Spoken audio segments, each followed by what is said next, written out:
Bonjour à tous et bienvenue dans les archives. Pour la session d'aujourd'hui, nous allons explorer une histoire où Darth Vader, suite à plusieurs événements, se retrouve avec une armure blanche. Et pour cela, nous allons plonger à l'intérieur de la série Infinité. Cette série reprend les événements de la trilogie originale, mais avec un changement primordial. L'étoile de la mort ne se fait pas détruire par Luke, mais est simplement endommagée, dû à une torpille explosant trop tôt. Cette modification de l'histoire, bien que mineure, change drastiquement le développement des personnages et du monde de Star Wars.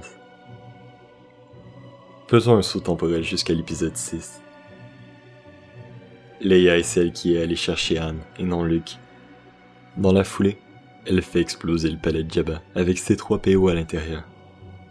Boba Fett, quant à lui, réussit à s'enfuir avec le corps d'Han toujours congelé. Luke et Leia utilisent toutes les ressources à leur disposition pour tenter de localiser Fett, mais cela a une conséquence fâcheuse. Luke ne rejoint pas Yoda sur Dagobah pour compléter son entraînement, et la vie du maître Jedi s'éteint avant d'avoir pu révéler à Luke que Leila est sa sœur. Mais Luke sent la mort de Yoda à travers la galaxie, et se précipite sur Dagobah. Mais la mort du maître Jedi est également sentie par l'empereur, qui envoie Darth Vader sur Dagobah. En arrivant sur Dagobah, Yoda et Obi-Wan en forme spectrale contactent Luke. Il lui révèle que Leila est sa sœur. Au même moment, Leia réussit à retrouver Fett, et arrive juste au moment pour interrompre un échange entre les Impériaux et Boba Fett. Ayant réussi à sécuriser Han, Leia vole le Slave One et se dirige vers un vaisseau de la Résistance pour tenter de sauver Han de son état de stase. La procédure est un succès mais seulement partiel, et Han Solo devint malheureusement aveugle dû à des dégâts reçus sur le mécanisme de congélation. Quelques instants après l'éveil de Han, ils reçoivent une transmission de Luke, qui informe Leia de leur lien de parenté réceptif avec Darth Vader. Cette transmission fut envoyée quelques instants avant la capture de Luke par Darth Vader, lorsque ce dernier arriva sur Dagobah. L'histoire à partir de ce moment suit le cours normal du film. Les rebelles attaquent la base d'Andorre, mais sans Leia, qui décide d'aller sur l'étoile de la mort en utilisant le vaisseau de Boba Fett pour pénétrer les lignes ennemies. Malheureusement pour elle, elle se fait capturer à l'atterrissage. Suite à cette capture, elle se fait amener dans la salle du trône. Sur Andorre, les rebelles sont en difficulté.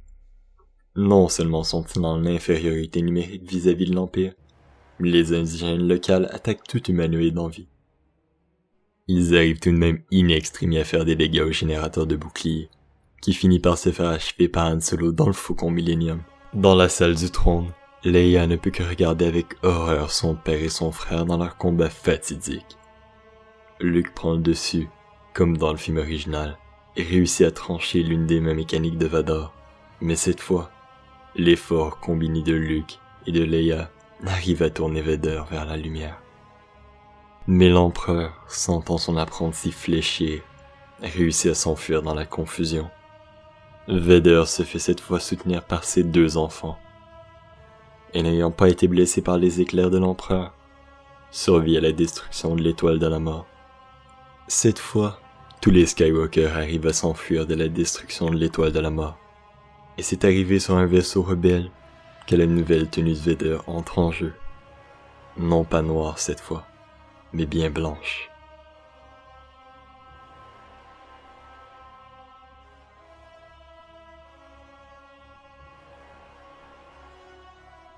Voilà qui met fin à la session d'aujourd'hui.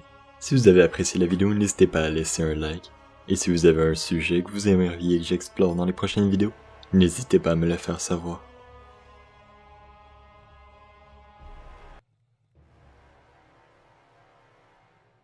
Votre manque de foi me consterne.